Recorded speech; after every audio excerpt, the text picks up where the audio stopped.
Psychologist और psychiatrist के बीच में फ़र्क क्या होता है? लोगों को काफ़ी कन्फ्यूजन रहती है कि साइकेट्रिस्ट कौन होते हैं, साइकोलॉजिस्ट कौन होते हैं, कौन ज़्यादा अच्छा होता है, किसके पास जाना चाहिए, इस सब के बारे में आज बात करेंगे इस वीडियो में। मेरा नाम डॉक्टर प्रवीण त्रिपाठी है। मैं एक सीनियर साइकेट्रिस्ट, डी एडिक्शन और सेक्सुअल डिसऑर्डर स्पेशलिस्ट हूँ। तो पहले बात करते हैं साइकेट्रिस्ट की। जैसे कि मैं एक साइकेट्रिस्ट हूँ। साइकेट्रिस्ट मेडिकल डॉक्टर्स होते हैं।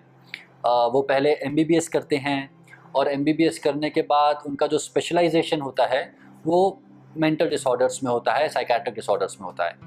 आमतौर पे एक जो साइकेट्रिस्ट है वो 3 चीज़ों में ट्रेंड होता है: treatment of mental disorders, treatment of addictions and treatment of sexual disorders. ये 3 चीज़ें आमतौर पे एक साइकेट्रिस्ट ट्रीट करते हैं। तो साइकेट्रिस्ट मेडिकल डॉक्टर है। Psychologist on the other hand medical doctors नहीं होते हैं। वो आमतौर पे बीए, एमए, एमफिल करके आते हैं। कुछ लोग एमएससी के बाद एमफिल करते हैं, पीएचडी भी कर सकते हैं।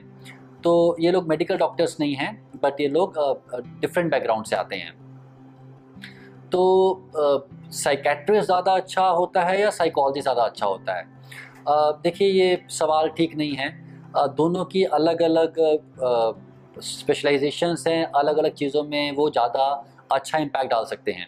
जैसे कि एक साइकेट्रिस्ट मेडिकल ट्रीटमेंट दे सकता है, आपको जो दवाइयाँ लिखना है, मेडिसिन लिखना है, वो सिर्फ एक साइकेट्रिस्ट कर सकता है, साइकोलॉजिस्ट नहीं कर सकता। साइकेट्रिस्ट थेरेपी भी कर सकते हैं, काउंसलिंग सेशंस भी कर सकते हैं। Psychologist on the other hand medical treatment नहीं दे सकते, दवाइयाँ नहीं ले सकते, लेकिन वो काउंसलिंग कर सकते हैं। इनफैक्ट साइकोलॉजिस्ट काउंसलिंग सेशंस में एक्सपर्ट होते हैं और आम तौर पे एक साइकोलॉजिस्ट काउंसलिंग साइकेट्रिस्ट से ज़्यादा अच्छी करता है।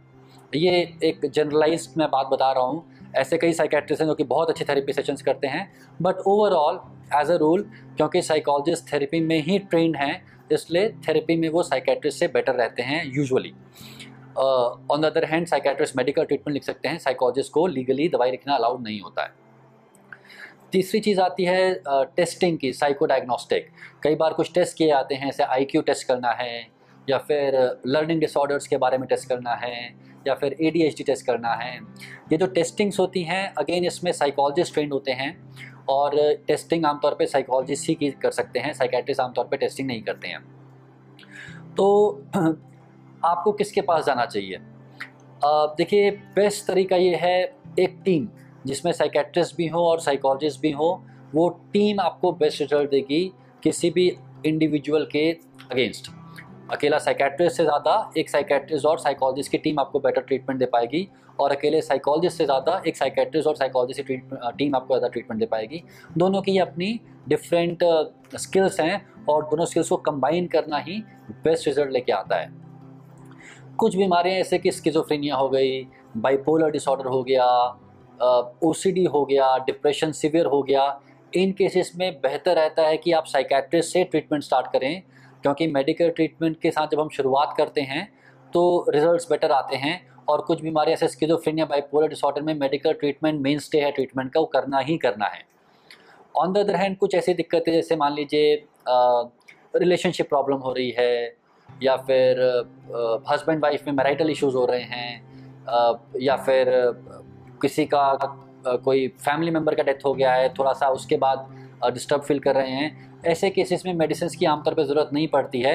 सिर्फ साइकोथेरेपी या काउंसलिंग सेशंस ही काफ़ी रहते हैं इनके ट्रीटमेंट के लिए। तो जैसे कि मैं कई बार बोल चुका हूँ, दोनों के अपने स्किल्स हैं और दोनों का कॉम्बिनेशन बेस्ट रिजल्ट लेके आ पाता है।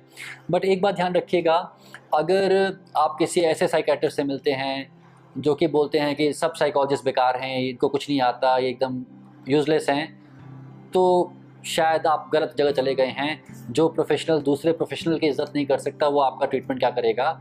और यही बात साइकोलॉजिस्ट के लिए भी है। अगर कोई साइकोलॉजिस्ट आपको बोलता है कि ये डॉक्टर सब बेवकूफ़ बनाते हैं, दवाइयों की आदत पड़ जाती है, दवाइयों से दूर रहो, तो ये भी झूठ बोल रहे हैं। ऐसे साइकोलॉजिस्ट से दूर रहिए। जो प्रोफेशनल्स की इज़्ज़त नहीं कर पा रहा, वो आपका ट्रीटमेंट क्या कर पाएगा? मुझे उम्मीद है कि इस वीडियो से आप थोड़ा समझ पाए होंगे साइकेट्रिस्ट और साइकोलॉजिस्ट का डिफरेंस, और ये भी समझ पाए होंगे कि दोनों का कॉम्बिनेशन ही बेस्ट रिजल्ट्स ला पाता है। धन्यवाद, शुक्रिया।